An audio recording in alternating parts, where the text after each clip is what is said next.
हम सब ये तो जानते ही हैं कि ब्लैक होल के पास टाइम कम रफ्तार से चलता है। मतलब अगर आप पृथ्वी से किसी ब्लैक होल के पास 2 घंटे बिताने चले जाओ तो ब्लैक होल के पास बिताए आपके 2 घंटों में ही पृथ्वी पर 7 से 9 साल बीत चुके होंगे। हाँ, ये सच है।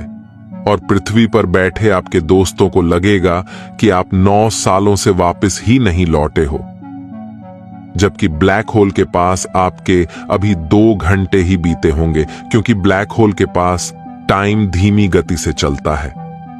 और ऐसा इसलिए होता है क्योंकि ब्लैक होल का मास काफी ज्यादा होने से स्पेस स्ट्रेच होकर अंदर की ओर बैंड रहता है। स्पेस जिसके अंदर हर चीज मौजूद है। हमारी इंसानी आंखें इस स्पेस को नहीं देख सकती, और जैसा कि अल्बर्ट आइंस्टाइन ने हमें बताया ही है, स्पेस और टाइम आपस में जुड़े हुए हैं। तो किसी मैसिव ऑब्जेक्ट के कारण जब स्पेस अपने नॉर्मल आकार से स्ट्रेच होकर अंदर की ओर बैंड हो जाता है तो इसका प्रभाव आसपास के मोशन पर भी पड़ने लगता है। मतलब टाइम पर। जी हां, टाइम कुछ और नहीं, मोशन ही है। और क्योंकि टाइम टिक टिक करती किसी घड़ी की सुई नहीं बल्कि मोशन है, इसीलिए नॉर्मल स्पेस जब कहीं से स्ट्रेच हो जाता है तो उस स्थान के आसपास मोशन भी धीमा हो जाता है।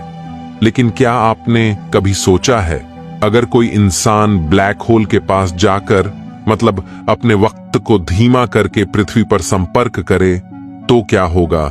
क्या ब्लैक होल के नजदीक इंसान अपने 2 घंटों में ही पृथ्वी पर कई साल बीतते हुए देख पाएगा?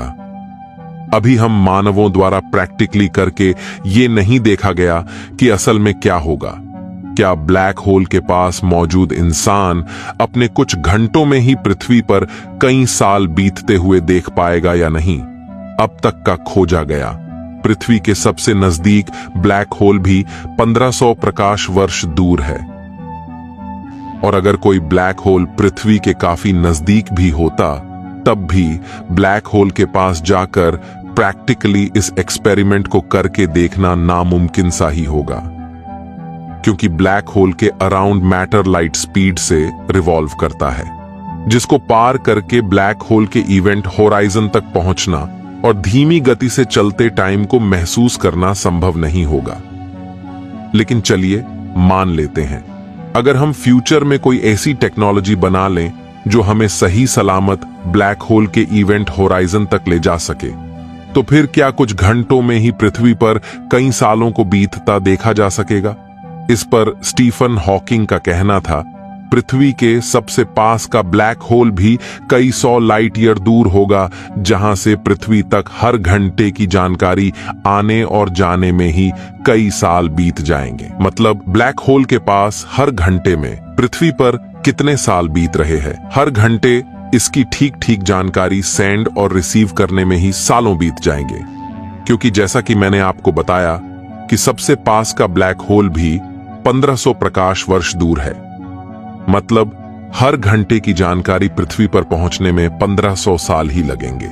लेकिन चलिए, अगर सिग्नल के आने जाने का समय अलग कर दें तो हाँ, ब्लैक होल के पास आप अपने 2 घंटों में ही पृथ्वी पर कई सालों को बीतता महसूस कर पाएंगे। लेकिन ऐसा तभी होगा जब संपर्क करने के लिए सिग्नल के आने जाने का समय अलग किया जाए, या फिर सिग्नल पलक झपकते ही सेंड और रिसीव हो जाए। मूवीज में आपने देखा होगा कि ब्लैक होल के नजदीक इंसान लगातार पृथ्वी पर संपर्क बनाकर रखते हैं और हर पल की जानकारी सही समय पर रिसीव करते हैं। लेकिन रियलिटी और मूवीज में जमीन आसमान का फर्क है। रियलिटी में सिग्नल को आने जाने में उतना ही समय लगेगा जितनी दूरी पर सिग्नल भेजा गया है। जैसे अब तक का खोजा गया पृथ्वी के सबसे पास का ब्लैक होल 1500 प्रकाश वर्ष दूर है, तो वहां अगर हम कोई रेडियो तरंग भेजें तो 1500 वर्ष ही लगेंगे। इसीलिए जो ऑब्जेक्ट हमसे जितना लाइट मिनट या जितना लाइट ईयर दूर होगा, वहां तक पहुंचने में उतने ही लाइट ईयर या लाइट मिनट लगेंगे। और जानकारी के लिए आपको बता दूं, पृथ्वी से बाहर दूरियां किलोमीटर में नहीं मापी जा सकती, इसीलिए लाइट ईयर्स में दूरी मापी जाती है। मतलब लाइट 1 साल में जितनी दूरी तय करती है, क्योंकि लाइट ब्रह्मांड की सबसे तेज स्पीड है, इसीलिए हम लाइट के जरिए ही दूरी का अनुमान लगाते हैं। ब्रह्मांड से जुड़ी ऐसी ही और वीडियोस देखने के लिए इस वीडियो को लाइक करके चैनल को सब्सक्राइब करके रख लेना।